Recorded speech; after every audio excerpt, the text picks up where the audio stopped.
cherry on the cake. So Gilles is a climatologist from LSCE, which is the lab at Saclay, and he's a paleoclimatologist, and he will now explain how he thinks he can be useful to the future of mankind. Thank And you. I'll be the timekeeper. Okay, so thank you everybody to come by night. Jacques told me that at the beginning he wanted to show a film called The Big Energy Crash, but finally he couldn't get it, so he invited me. So thank you very much.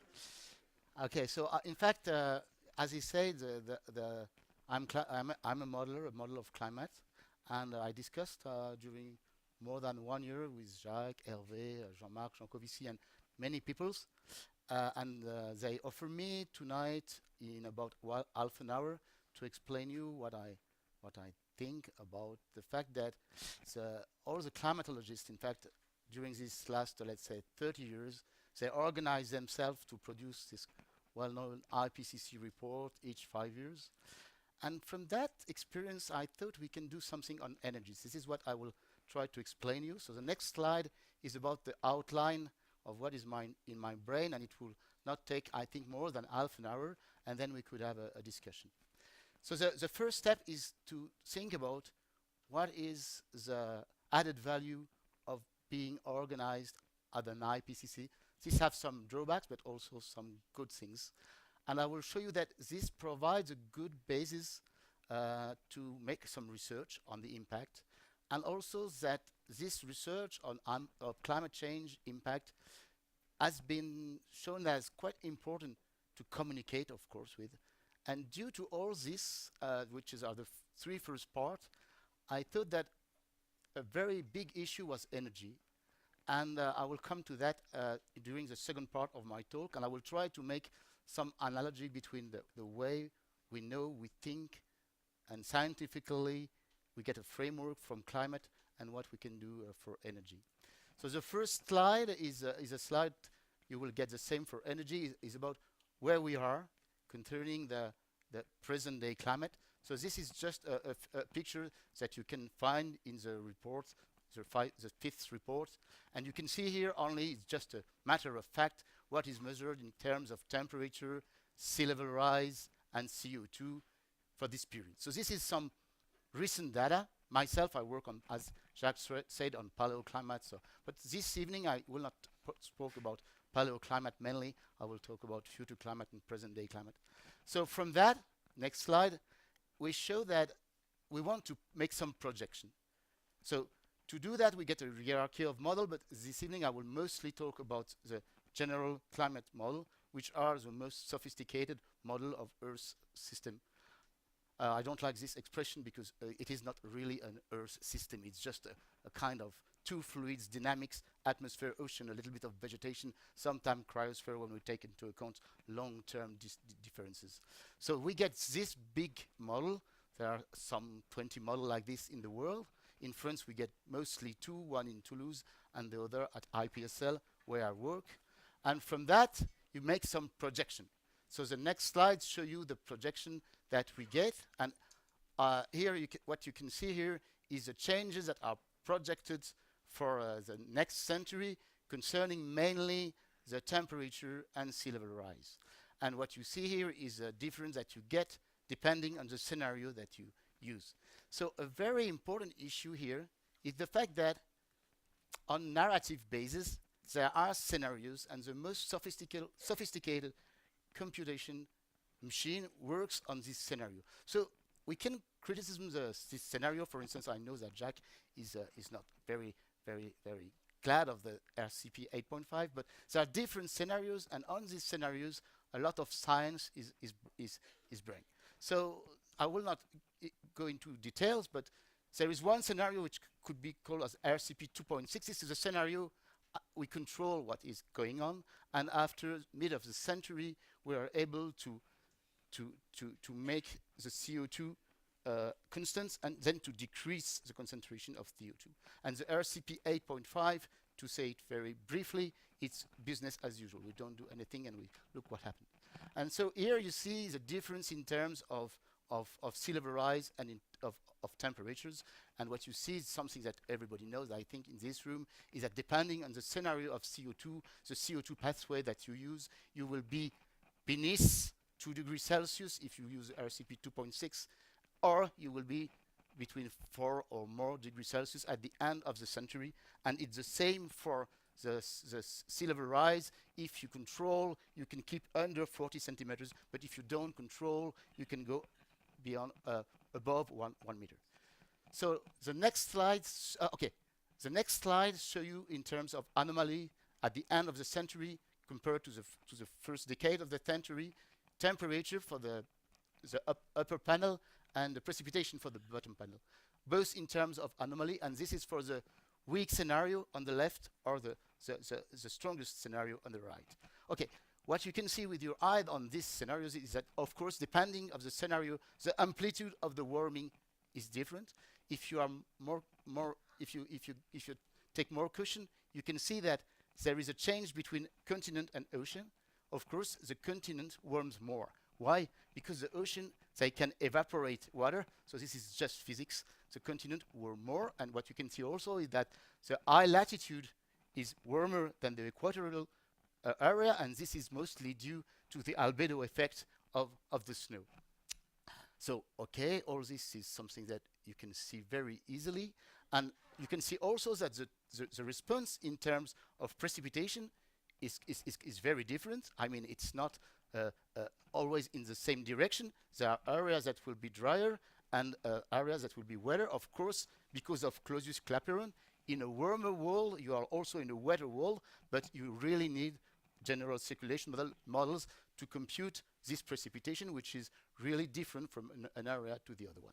So these are a kind of basis, I would say a very strong basis, and these strong bases enable a lot of discussion with policymakers, but also a lot of discussion with citizens and scientific about what does it mean, the climate change. So this, for me, is quite important because it is a basis for research.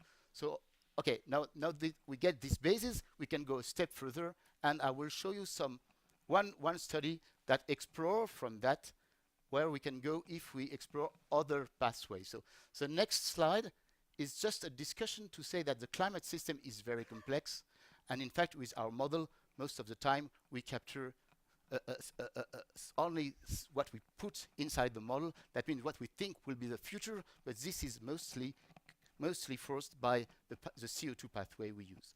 But there are reasons to think that the Earth climate model doesn't react always like that, and that there is threshold in the system. So there are thresholds that are linked with carbon and climate, that you know, for instance, when you emitted 2 CO2 molecules in the air, one will be stored, but the other will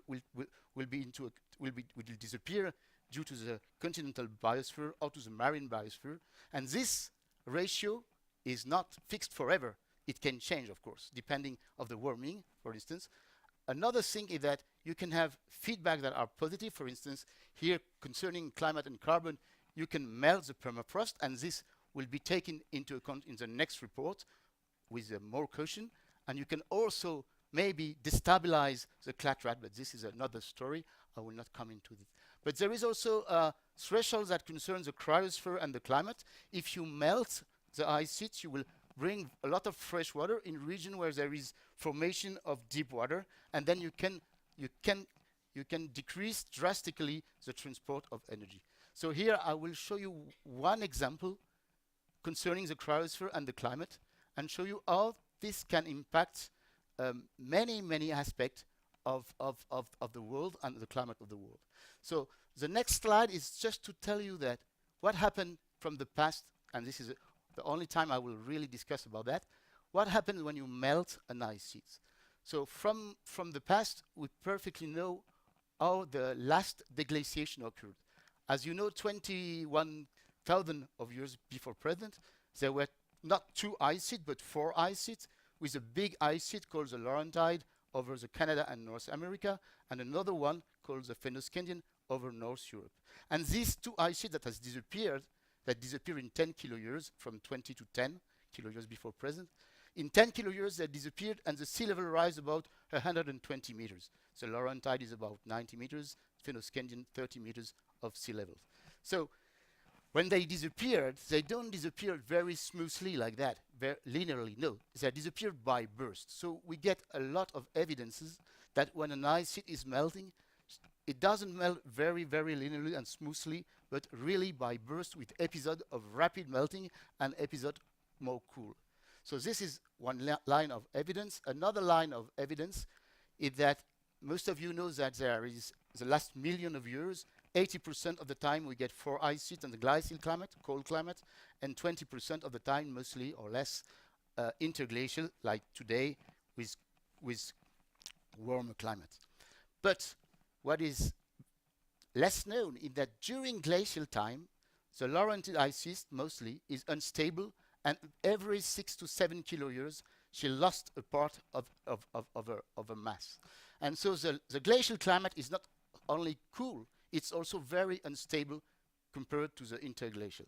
And so we know that when the Laurentide ice sheet did exist, it was very unstable. So the climate was very unstable. All this is in another context than today, where we only get the Greenland, of course. But, and this is the next slide, as you know, there is, and there was, this is the Larsen Bay ice shelf disappearance in 2002. It is a very large ice sheet, and this ice shelf, and this ice shelf is on the sea. And okay, as you are all physicists here, you perfectly know that when an ice shelf is melting, it doesn't matter because it's already in the sea, so the level is not changing, which is perfectly true. And so when the Larsen B or the Larsen C last year melt, and it is the Larsen Sea is the size of the Ardèche department in France, so it's a huge piece of ice sheet that disappeared. And when it disappeared, it doesn't change directly the sea level, but in fact, what you see here is that because the ice shelf get a bus stressing effect on the ice sheet, when the ice shelves disappeared, the ice sheet lost a part of their mass, and this contribute to the sea level rise. So the ice shelves get an important role to maintain the ice sheets. Okay, for all this reason I was talking about you about, we decided to make an experiment just to explore what could happen if the Greenland ice sheets melt more rapidly, accelerated melting of the Greenland ice sheet. What is the consequences of that? So the next slide explains you the numerical simulation we did. So we get a general circulation model at LSE, which is the IPSL. So here we use it in a certain version, couple ocean and atmosphere. And what we do, so there is, unfortunately, since the beginning of this century, we are stick to the most pessimistic scenario, RCP 8.5. So what we did, we superimposed to this scenario a partial melting of the Greenland ice sheets from 220 to 270, and then we stop. That means that we put a constant fresh water between these two dates, corresponding to 0.5 meter of superimposed Greenland ice sheet, 0.1 meter, 1.5 meters, until 3 meters, knowing that the total melting of the Greenland is corresponding to 7 meters. So we do that, and we look to what will happen. And the next slide show you why do we do that. We do that because we know that in the past, when there is a large surge of melting during Heinrich event, the events during glacial period I told you about, we know by measurement that this leads to a drastic decrease of the ocean circulation and a reorganization of the tropical atmosphere. And this led also to a drastic reduction of the African monsoon.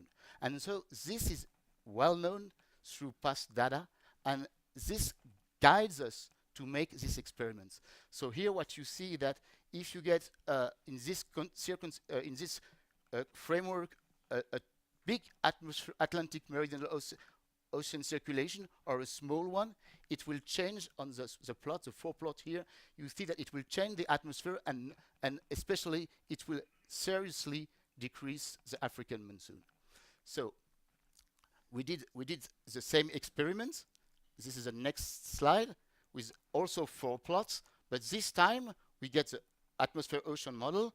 We just mimic a Greenland melting, a partial Greenland melting, and we look what happened for the African monsoon. And what you see here on the 4 plots, the first one you see that doing that, putting a lot of fresh water in the North Atlantic, will decrease the ocean circulation. But more importantly, on the other plot, you see that it will also decrease the temperature signal and the moisture advection in the Sahel region. And why is it so important? It is because, as you know, Sahel region remains a very demographic area. So North Africa, Morocco, Tunisia, Algeria already get family of 5 children, rather than in Sahel, they of 2 or 3 children, sorry, rather than in Sahel, you get still a large demographic dynamics with big family. So this is a region which is very vulnerable. So on the next slide, you see the precipitation over a box corresponding to the Sahel. So what we did, we make an anomaly between RCP 8.5 and one of the scenario corresponding to a melting of 1.5 meter of the Greenland ice sheet. And what you see on this box, you see in ratio, but it's correspond to anomaly, you see a decrease of the African monsoon during the summer period. And why is it is important? It is because that if you get a decrease of the precipitation over this area, you go beyond the threshold of the culture, which are mainly millets and sorghum in this area. That means that you are increasing surfaces where you cannot cultivate it, and you damp the monsoon, so people will be obliged to leave because of the dryness of this area. So the next slide shows you the same thing for the same box, but this time it shows you that in time. So you can see here the RCP 8.5, what happened when you had 0.5, 1, 1.5, and 3 meters. And you see that each time you decrease drastically over this box the precipitation due to the summer African monsoon. Okay, so why is it so important? And this is the next slide, maybe the most important slide for this part.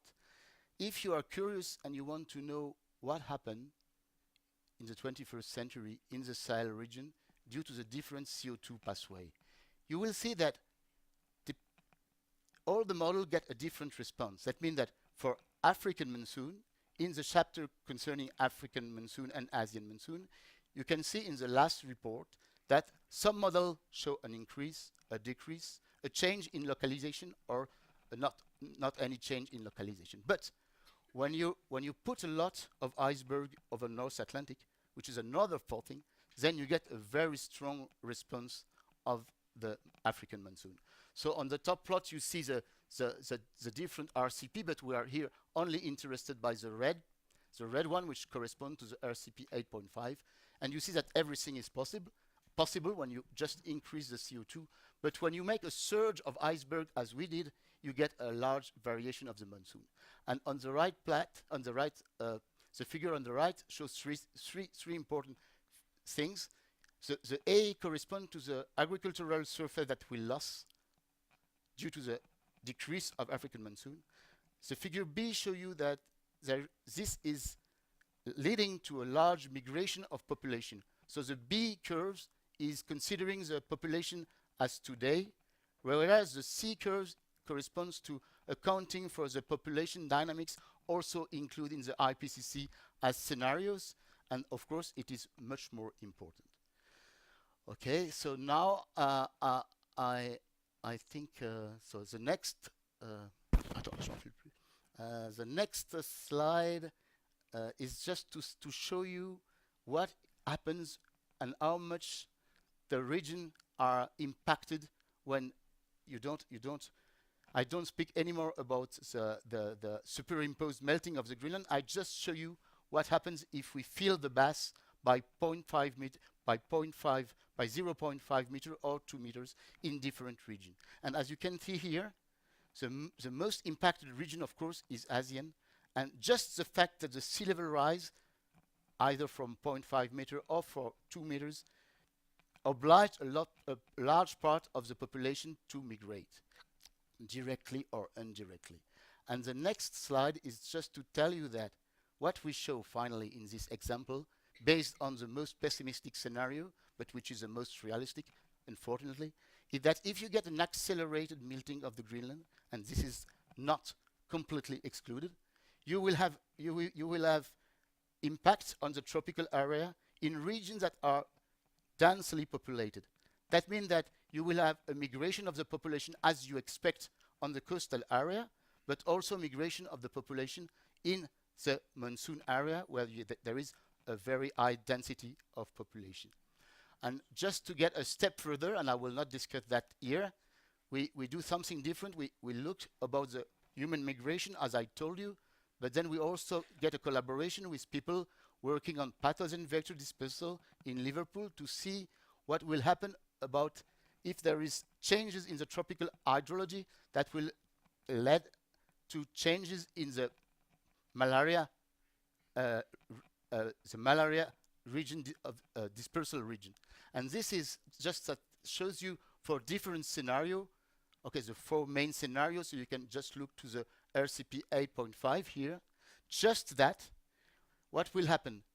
What will happen concerning the malaria? So here we get several climate model and several pathogen vectors, but the more important thing to know is that when you change the climate with the RCP 8.5, what happens is that in the plain where you actually get a lot of malaria, it's too warm, and in fact the malaria disperses over region in East Africa and South Africa in the island where there were no malaria before, and where now it begins to get a spreading of this illness over new regions that were not colonized by this pathogen vector before. So okay, that's it. Now I will go to the third point of my talk. So a lot of things are emerging on the impact. I just show you one example, but there are plenty of examples. I get a lot of friends and colleagues that works on extreme events, well, that you hear every day or every 2 days at the TV or at the radio. But okay, you get a lot of people working on the impact of climate changes. And what happened is that during the COP21, because we made a lot of seminar on climate and explained to the people from the École Supérieure de Journalisme, which is a journalist school in Lille, they come to us and they say, okay, if you believe really what you said, it is fundamental to form the journalist to this climate change and to the different impact of climate change. So this took place maybe 3 or 4 years ago. So with colleagues from the IPSL and LSA, we think about it, and we built an online French language master that deals with all the impact, or mostly all the impact of climate change. So this slide shows you the aim of that. The aim of that is to allow to journalists that are communicators that wants to know a little bit more about climate to be formed. And why for me it is really important, it's just because what the people from the ESG, the High School of Journalists, told me is that in the next decades a lot of problem will occur.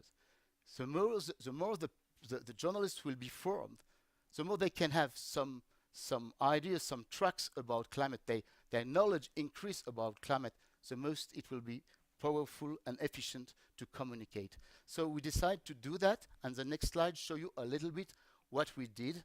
And so there is each time one expert and one journalist, so that the expert doesn't go on bad tracks, that the journalist always tell him. So it's a kind of co-construction. For instance, for climate, I work with Sylvestre Huet, who is quite well known on climate for journalists. There is also things about biology, society, economy, and energy. Also, I don't know how you thought that justice. I mean, the climate justice, the problem with the laws when climate is changing, and even there is something about philosophy and philosophical concept change due to climate change. All this is to explain you a little bit how the next idea has come to me. So this is the end of the first part, which is how I came to think about what we can do concerning energy. So because next slide is because I'm a paleoclimate, I get this idea that anyway, what we are doing as an experience, which is the Anthropocene, will not last long. I work on period of millions of years for deep time climate modeling. So anyway, what is sure is that if we burn all the fossil fuels, if we do that, it will not last long, some centuries. So for the Earth's story, it's nothing. Then the climate will re-equilibrate. So this kind of fireworks that we are producing is okay, it's very important for us. But for the Earth's history, it's just nothing. But it's very important for us. Why? But one of the reasons, but there are many reasons. One of the reasons is the bottom plot here, is that we are doing this experiment in a very peculiar climate. Maybe most of you think that most of the time on the Earth there are ice sheets, but in fact it's completely wrong. Most of the time on the Earth there are no ice sheets. Only 10% of the history of the Earth you get ice sheet as far as we can know. So it's really something peculiar. So we get, moreover, in this period we get two ice sheets. One in the north hemisphere, one in the south, which is completely infrequent for the Earth history because we are in a period where the CO2 is low compared to Earth history. So we get these big ice sheets sitting on the northern hemisphere and southern hemisphere, and they can melt. And what is the problem? The problem is the next slide, is that I told you at the beginning that, okay, it was a problem of some centuries, the Anthropocene, but okay, during these centuries, we will be 9 billion of people, and many people live near the seaside, so it is really a problem. And so the next step is, and the next slide is a shift to energy. And so, and this is maybe an important slide, is that to this point, if you really want to do something of your scientific life and you are a climatologist, person, modeler, or paleoclimate, doesn't. You can ask you, what can I do to help and to be useful? Is it possible that all what we did on the climate at the end is a problem of energy, of mixed energy? And so I discussed with some people in the room to know if it is possible to think that we can maybe explain more what are the energetic pathway. Why? The reason for that is that my feeling, and I think it is largely shared in the audience, is that ignorance on energy, in a context where we will have to take very important decisions, ignorance of the population, because the population, and in France is sometimes better than in other countries, but they hear everything. I mean, there are a lot of completely orthogonal position on this energy changes. So I think it's this ignorance implies doubts, and I write it here. Maybe some of you read this very interesting book of Naomi Oreskes that say that in the tobacco, and also, I knew that for amiante, c'est pas amiante, j'ai oublié. Okay, and for asbestos, because of the doubts in the population, the companies they can sell their product for 30 years because there were doubts, and the doubts doesn't help to take the action. So for energy, it could be the same. We can last 30 years, but 30 years for the climate, it's very important. So I think I'm quite convinced that it is also very important to increase the knowledge and to have a kind of consensus discussion and to get scenarios for energy, different scenarios, and to explain to people what scenarios, what choice, and this is for me very important. So I discussed with my former professor, which was Bernard Tamin, and who is very involved in this question, and he gave me some slides that I will share with you. So what we are interested, and on this slide I'm not an expert, so you can criticize me on the choice of the slide and everything. But what are the things we are interested in? We are interested to clarify the energy demand, the electricity demand, and we are also very interested to explain what are the constraints. So I put only 3 major constraints for me, but maybe it's not really the most relevant. But there is the first constraint, which is greenhouse gases and energetic pathway. Of course, they are strong link. The second one is the fact that the resources are limited, and the third one is intermittency for the renewable energy. So this is 3 important constraints for me. And the next slide is just a kind of analog to the first slide I show you to the IPCC. It's just to say where we are, what we are doing. We are burning the fossil fuels, and you can see on this graph that this is what we are doing. We are still doing that, and the part of the fossil fuel remains very important today. So this is the evolution in terms of time. And the next slide is also the fact, for me it's quite important, that if you look now on the Earth, the spatial resolution, you see that there is really large inequality on the way we consume this energy. And this inequality is for me a strong drag, a severe limitation for energy policy. So this is from the space, and then as for climate, you can think about evolution, and so this is from the international agencies for energy. So you can criticize this. It's just to give an idea. This is an idea of the evolution in the next 50 years. So it's just an example, but it's just to say that if you imagine one pathway could be that we need the double of energy that we are consuming today in 50 years or 40 years, because mainly of the development of countries and the demography. And then you can ask you exactly as for climate, what can we do and what is the state of the art? And this is the next slide that shows you the state of the art concerning renewable and not renewable, or concerning the different energy we can use. And this show you the world, the Europe and France. And of course France is a little bit peculiar, but I think we have to think it globally. So that means the world energy here is where we start from. So the next slide, I think this slide is, I took it from Jean-Marc, and it is to show that we get that, and we also know the tempo of the resource. And this is, for me, a very pedagogic table and slide from Jean-Marc Jancovici that show that the tempo is very hard. This is why we have not to spend too much time. We have to increase the knowledge of people about that. So as he showed here, after 1 century, we will only have nuclear and carbon and coal as possible non-fossil fuels, and many other as renewable, of course. But this is a very short time period to deal with. Okay, and the next one is also from Jean-Marc, and it's the intricate link between climate and energy, and how the energy contribute to the CO2. It is a really very important correlation and linkage that makes the two very important, and this is one reason why I'm talking this evening about that. So you can see here that, of course, the fossil fuel provide a lot of CO2 in the atmosphere, and most of the other one are much more light.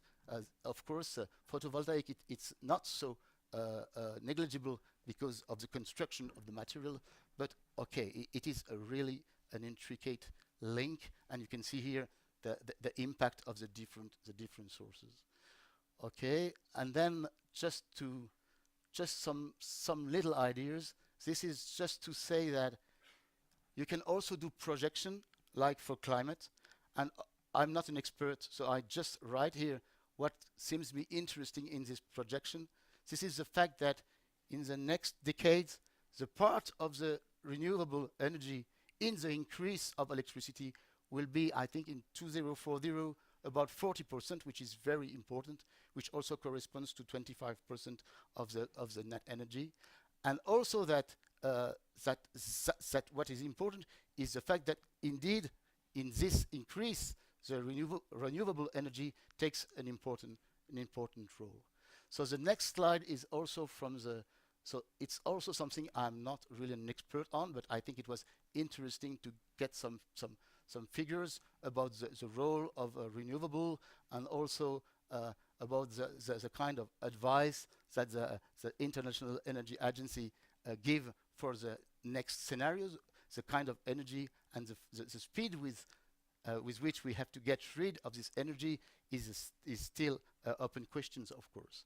So, okay, I think I tell you everything I want, and the last slide is some open questions. So I didn't take the whole time, so we will have a lot of time to discuss. And I wrote here only some questions that I have in mind, but maybe it is not the good question. So we can discuss of what you want. But I just write here that the first question for me is that we get a lot of data from the International Agency of Energy, but also, as Céline shows this morning, a lot of data and a lot of things are done inside the IPCC in the working group 3 of the IPCC. So from that, I think we get a lot of material. So this morning, something I think Susan asked if it was where we had to do that, which is a good place. My feeling is that from my own expertise and experience, it would be very good if we can have a place where internationally the expert of these questions can also emerge some scenarios. And this is very important, not only for the policymakers, but also to increase the knowledge and to fight against ignorance. And the ignorance is the best motor for inaction. So this is what's important for me. And then, because of the Sandra talk this morning, I wrote also this possible discussion about tipping point in the transfer from one energy framework to another one, and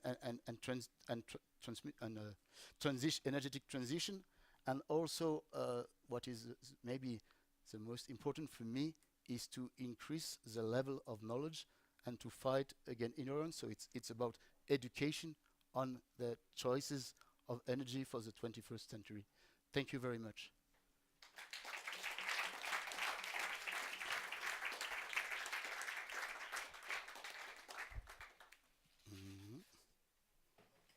Okay. Thank you.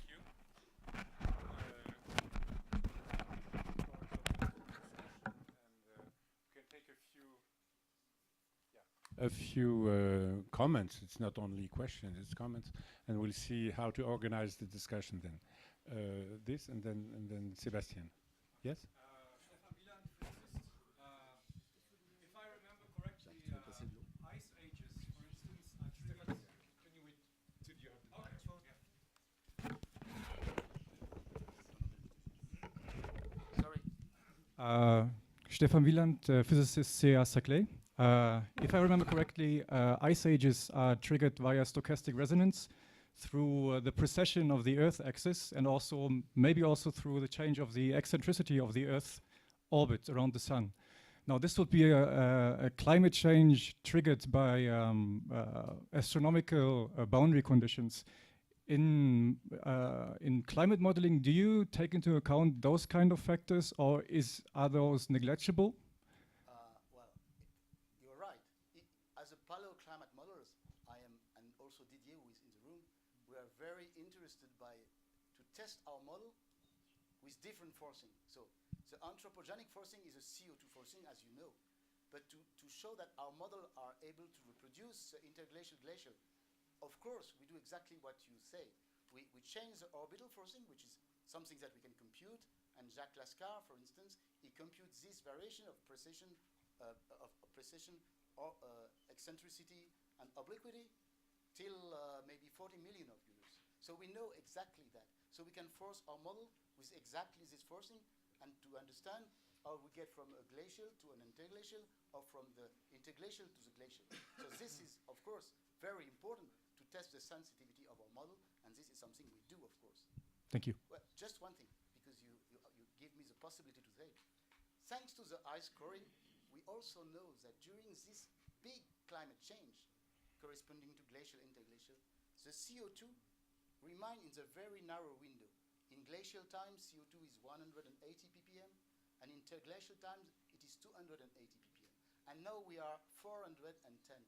So you can ask yourself, okay, we are sure that the last 800 kiloyears, because we get bubbles, so we know that the CO2 remains in this narrow window. But when in the Earth's history we get 410.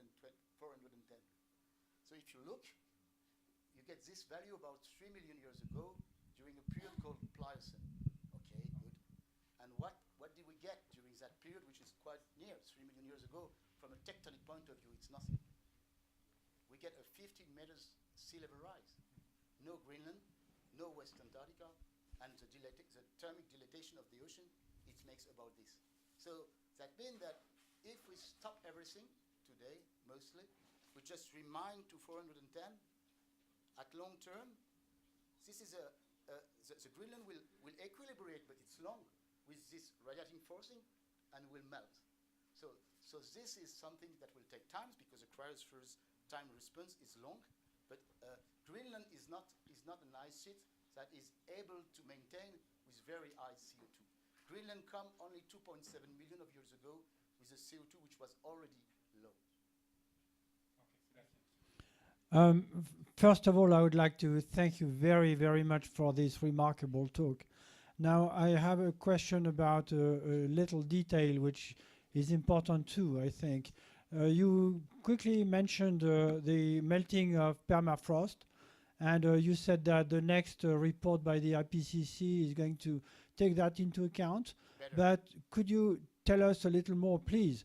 How much additional warming, for example, do you expect from the melting of the permafrost compared to the RCP 8.5, for example? So,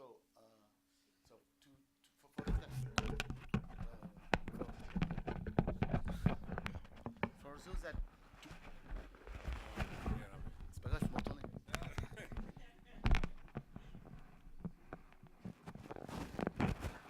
I can see that Jacques Trainer is always as good with this machine.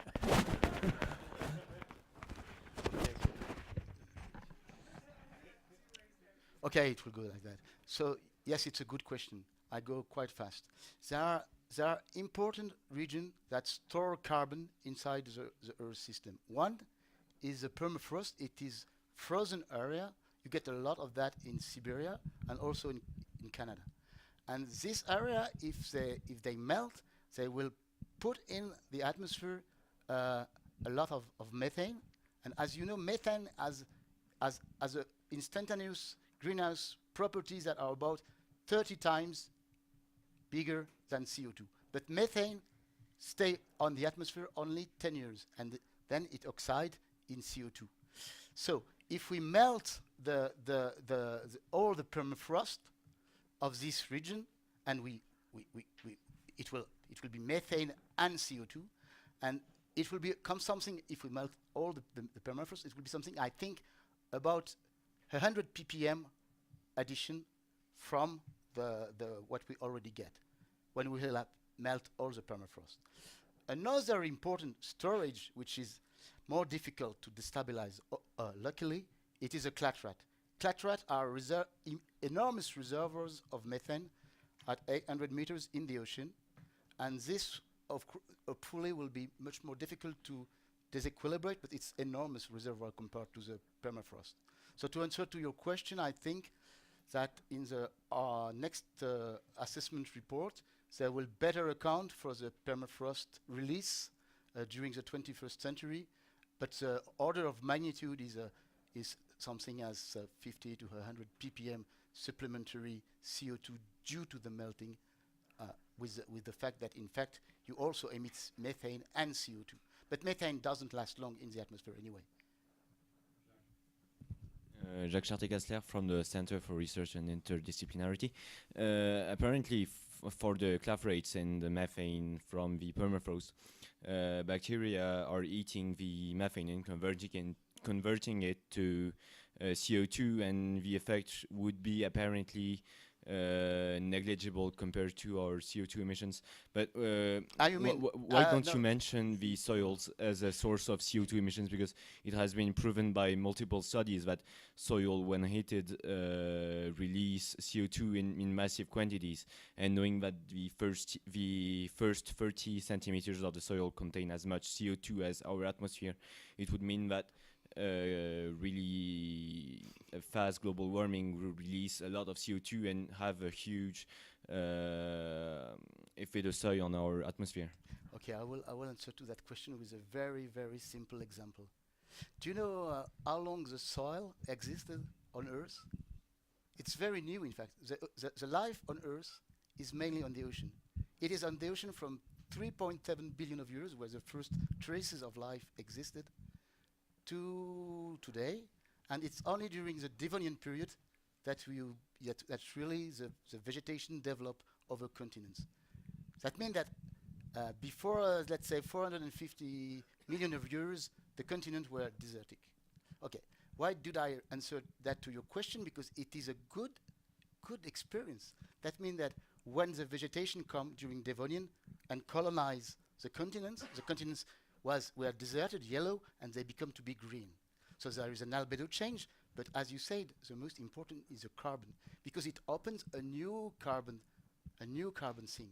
Before there were only a new carbon source. Sorry. Before you get only atmosphere and ocean, and suddenly you get a third reservoir. So what happens when you get a third reservoir of carbon with the soil?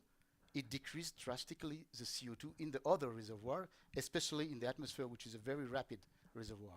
So during this period of colonization, terrestrialization of Devonian, you can measure it. You get a very important and drastic decrease of CO2. So, of course, as you said, there is important interaction between the soil and the carbon cycle. But what I answer to the previous question is that in the areas that are glaciated and are storing a lot of carbon, if you melt them, you will emit from this area methane and CO2. And okay, this is for sure. And when you said it's negligible versus our pathway, so for instance, we go from 280, at the end of the 21st century, we will maybe double, let's say double, that means more, we will emit more than, we will put in the atmosphere in terms of concentration 200 ppm, and I think that the cumulative effect of melting all the permafrost is at least 50 ppm, so it's not negligible, cumulated all along the 21st century.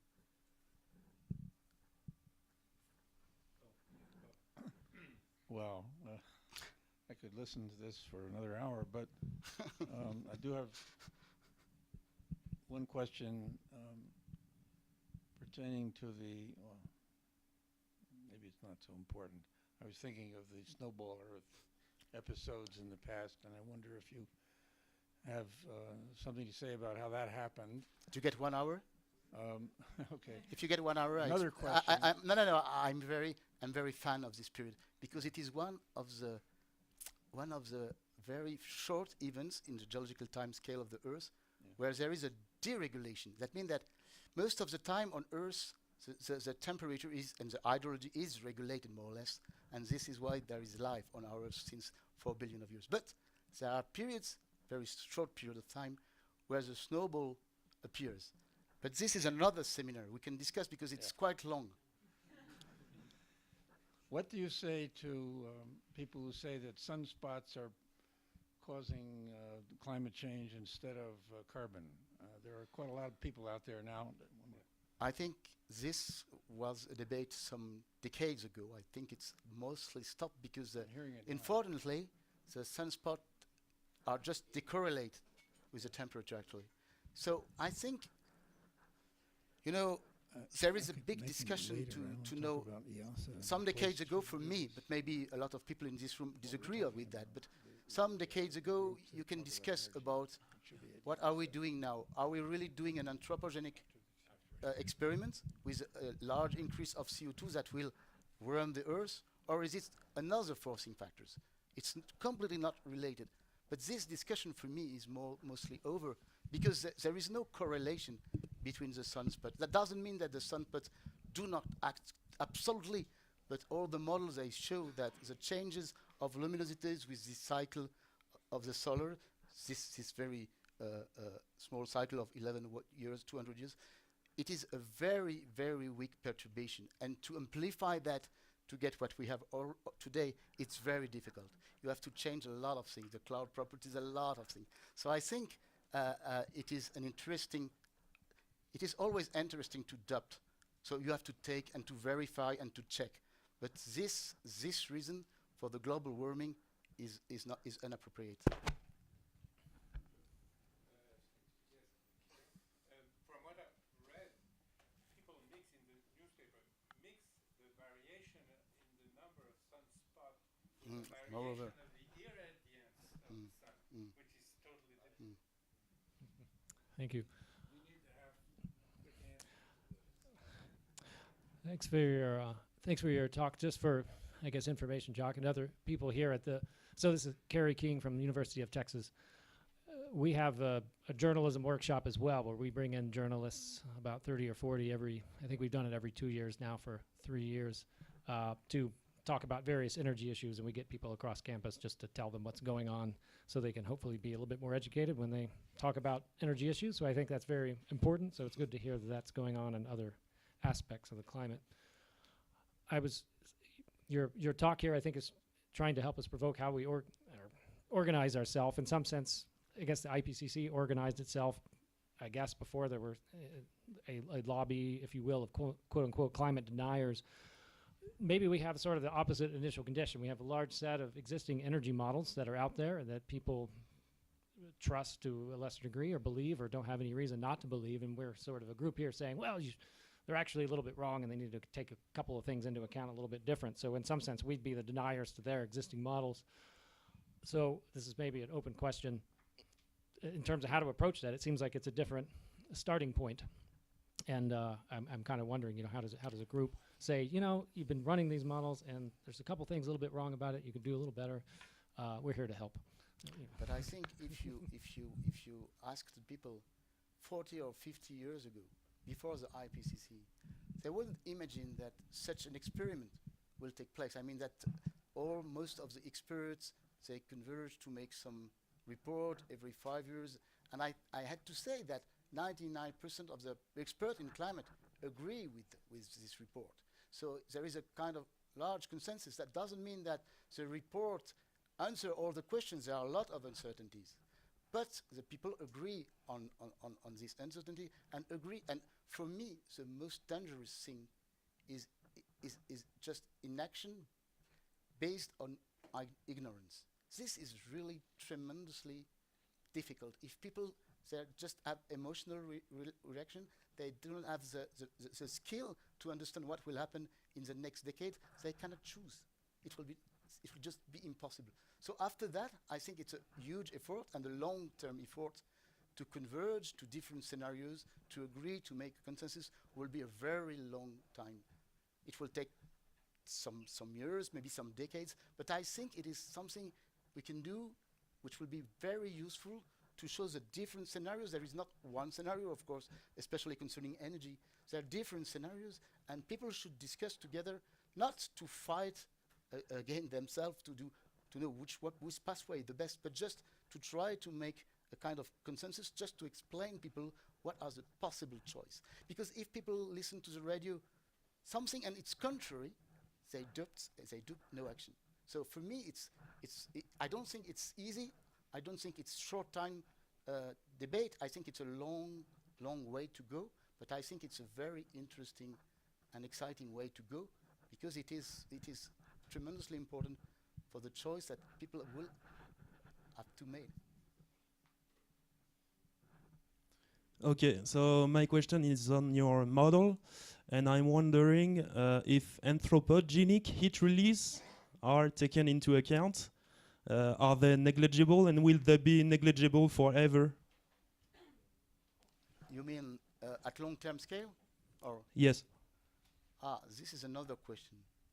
If you really perturb drastically, and this experience, not in terms of CO2, because if you look to the Earth's history, most of the time the Earth experienced very large value of CO2. So it's not the value, it's the speed at which we are increasing it. And also the fact that the starting point is a starting point of climate with a low CO2 and with ice sheet. So the question could be, if we get rid of the West Antarctica and the Greenland ice sheets in the next centuries,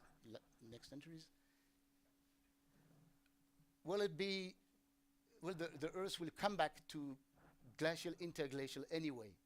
Or will it be possible to miss one or two glacial, interglacial?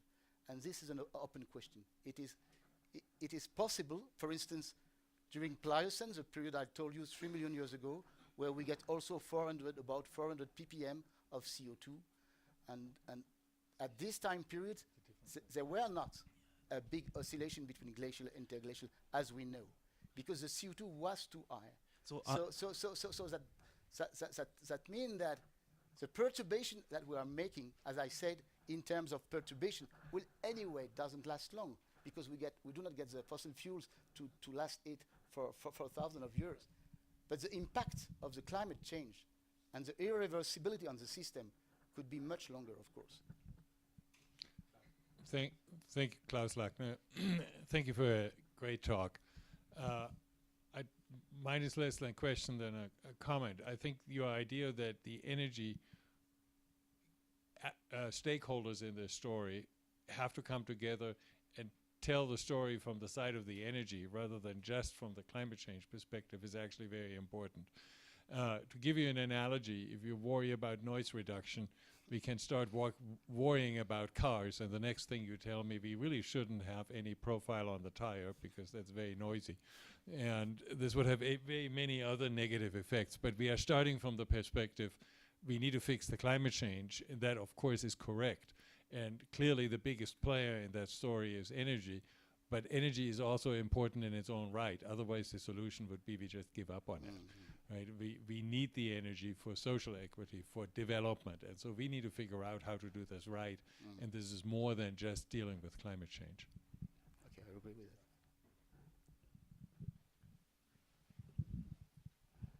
Gilles? Okay, so Susan. All right, yeah, we were gonna put together the energy in the climate change here and think about what we might do about the energy and should it be a beefed up part of the IPCC or its own thing. And I would put forward that under no circumstances whatsoever should we do an IPCC type energy scenario thing. If anybody proposes that, just tell them no, we don't have 35 years to model energy scenarios. Are you kidding?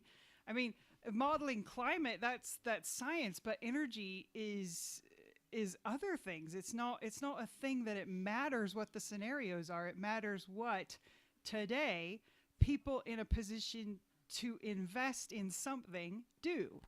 And scenarios do not inform them of that. So that's my 2 cents worth.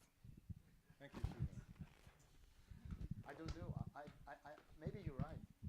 The point is that the state of the knowledge now is so poor that everything is just possible. So I don't say that we have to do something as analog as the IPCC. I agree with you. It's not. We have no time to build model for 30 years. I totally agree with you. But we have just to think how to increase this level. This is a kind of education problem, not only for stakeholders or policymakers, but also for communicators, for just that this question could be tackled at a certain level. Maybe the idea of scenario is just wrong. Maybe you're right. But I think we should find a place, a structure, and also willing of scientists, because it is, on one way, it is a chance extraordinary that we can do maybe something useful for the 20, 30 years that when we are quite sure that many things will happen. So I agree with you, maybe it's not a good way. I'm not an expert on energy. I don't want to say that. I'm just a climate modeler. But I think from my expertise that at least for climate in a time that is not so long, it begins only in 88. So in only 30 years, 40 years, we drastically changed the things. We are able to put scenarios to discuss climate. This is something that is very important now, and I think at a level that is possible to discuss, which is not, I think, the case for energy, but maybe I'm wrong. Okay, I have like a similar question as Bob had here previously, because I also discuss sometimes with people and they come with objections and I don't know what to say. And one of the objections they come with is that, well, some scientists say that we are approaching a new ice age, and at the same time we have global warming. So maybe these two things will take out each other and we will have no change. So what do you say about that? How shall I answer this? I don't know. I think, for instance, we get 2 very cold weeks. Myself, I made a lot of paper, and my colleagues, they made a lot of paper on research. It's very rare on paleoclimate. It's very rare that any radio account for that. But when you get 2 weeks very cold, you get a lot of radios that turn to you to go urgently at the radio or the TV to explain why in a warming you get a cold winter. So this kind of question we will always get them. And each time there is an extreme event, you get, this is the way the communication works. So we have to adapt with that. So concerning your question about glacial occurrences, okay, I think it's an educative purpose. If people understand that what we are doing will transform the environment, and has already transformed the environment in some decades, some less than a century, rather than the glacial interglacial, the present interglacial, for instance, only for insulation reason, will last again at least 30 kilo years. So we have time.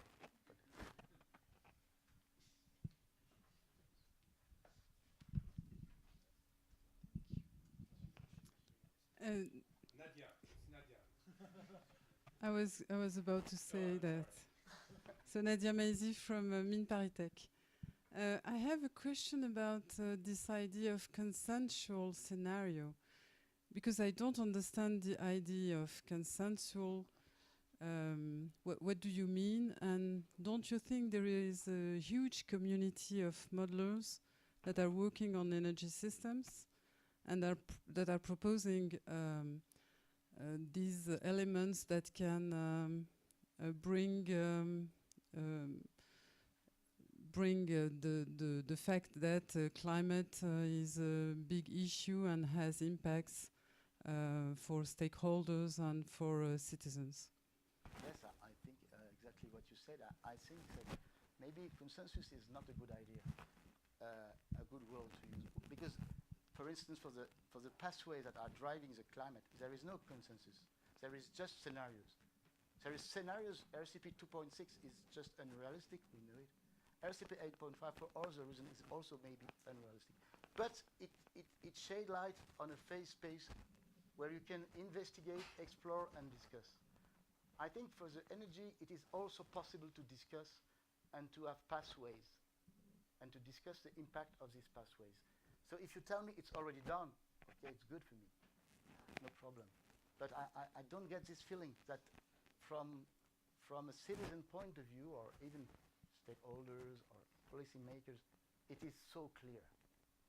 No, but I'm not sure that it's clear for them, the climate issue itself.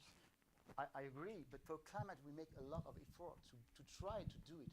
I mean, you know, you can get the best information, the best model, very well validated. Then the problem is how people will listen to you. And this you cannot control. What you can control is the signal that you emitted. The reception of the signal is much more difficult. And so my point here is that is the signal, and not the reception.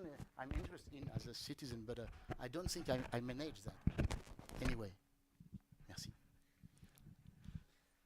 Gilles talked about these merchant of doubts, but there is something new, I think, and which is more, which has democratized in a way. It's the production of ignorance, and it even has a name. It's called agnotology, and there are people working on that. Well, I did want to say something earlier, and this is probably a better time to say it. There is an organization in existence which I think serves the purpose that you were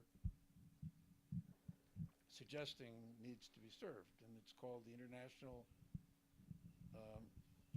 Agency for Assistance. What is it? That's a point. International IASA, anyway. Agency, associate, anyway, for systems analysis. It's in Luxembourg, Vienna, outside of Vienna.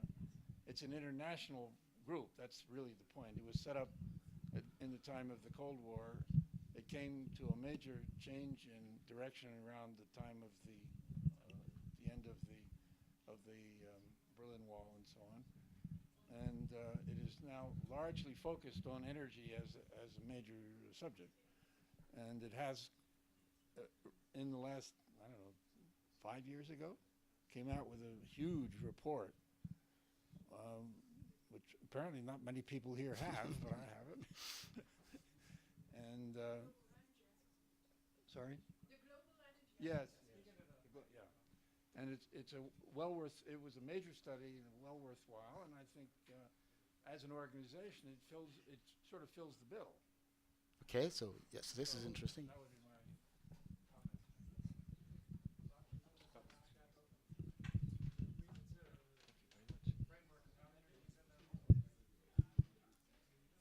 So I have the microphone. sorry. Can I ask? Okay. Thank you very much. My name is Gregor. I don't know if this is very related, my comment, but since it hasn't been mentioned so much today, and since you showed a slide about how much energy different countries use per capita, I just wanted to get back to this problem that the world is actually really unequal. And I think whatever scenario we build, at some point we probably also have to talk about who is shouldering this burden and redistribution. Because among economists, and I'm an economist, there's this story that, we just grow out of this and we can only move towards situations where everybody is better off, but you cannot do something where somebody is suffering, although there are all sorts of compensations, discussions. But I think in reality, what we see is these kind of scenarios require a momentous change in energy mix, the energy production mix, and at the level of countries, we see how difficult this is. Just an example, Germany was pretty fast in introducing solar energy, and how they finance it is basically with the transfer from some people in the country to others. And this transfer is now almost on the order of 1% of GDP. And people are pretty unhappy about it, those who don't have solar panels on their roofs. But, it kind of works within one country. But whenever you raise the question, can we maybe help get some countries on a different trajectory than the ones that are already rich now, this is a politically hot potato and you cannot talk about it. But I think this is a huge problem with any of these very ambitious scenarios, that they aren't really connected to this political issue of redistribution. And I think maybe not today, but we have to talk about this too. Yeah, I agree. I'm personally convinced that the inequality is a strong and a severe limitation to climate change policy. The most I'm not a researcher in human science, but there are plenty of researchers that show that in fact inequality was a severe limitation to energy policy changes. I agree with that, but I have no solution of that. But yes, of course, we have to know where we come from, and this is why I show this slide. There is a huge difference in the consumption of the planet, a huge difference, yeah, sure. But okay, this is another big problem. But yes, Yves Brechet. Gilles, I would like to come to your very last point, of which we have said very little, which is the need for education. I think that's an important issue because there is a question of time scale. We have to do things on a short time scale, and education is something which takes a long time scale. So would you elaborate on that? Need for education doesn't mean that we try to educate policymakers, which very often means we try to influence them. Does it mean that we try to educate our fellow citizen, which means that it will take time because you are convinced only by reasons that you find yourselves? How do you combine all these issues, and what would be your viewpoint of this question of education? Well, in fact, if I give you the feeling that I didn't talk about it, I think for me it's very central to what I said. I think you're right. Education takes time, but education is something that is not irreversible. But if you think about Pasteur, about hygiene, about the fact that you have to take some precaution, now it is in your mind. For me, climate change and is a kind of thing like that. You have to know something about that, and you know what you can do, and if you do something that you know that is really something that will have a large carbon imprint, you know it. After you do what you want, I cannot anyway be a policeman, but people know what they are doing. So I think that what you said, for instance, this morning about the DOE and all this, I think it's very important to do lobbying, of course, to try to convince the policy makers. This is very important, and this is something that is, I think, more or less done. I think it's also important to convince the population that is able, that has the education at least to understand quite fast what we are talking about. And in France, for instance, it's a large number of people. And so I think it's not so long. Of course, you're right. Education in terms of generation will be too long. But the point here is that we have to fight against something that is the worst for me, is emotional reaction. So if people are just driven by emotional, by the fear, by irrational things, it's not very good for the choice of energy. It's good that if they know what they are choosing. So for me, it will be long. Of course, it will be long, but we have a little bit of time. And if there is no any effort for education, it is very dangerous, because it means that only some people will be able to decide for you. And if they are not very well advised, or if, okay, it's quite dangerous. So I think anyway, the education, even if we lost at the end, will be something good, because people will know a bit more about it. And this, I think, remains very important for me. So when I say education, it's not only lobbying for policymakers, which is absolutely necessary, but it's also increase the level so that people take decision not too much irrational, just because they are afraid. And sometimes there are good reasons to be afraid. That's not my point. My point is to get good skill, or the best skill possible, to take a decision with the less of ignorance possible. 2 points. First, on Thursday afternoon, there'll be several round tables in parallel, running in parallel. We can have one on this question of education and what, and since there are Clémence and Audrey who are interviewing a number of people about what's going on in their country, we can start with this. We have also a proposition to discuss, and we would like to discuss with anybody who's interested. So we can address this question on Thursday. The second point is that it is 10 o'clock, and after it's more expensive. People who need a beer. So, if you're okay, or you had a last remark, okay. Yeah, we can still continue, but.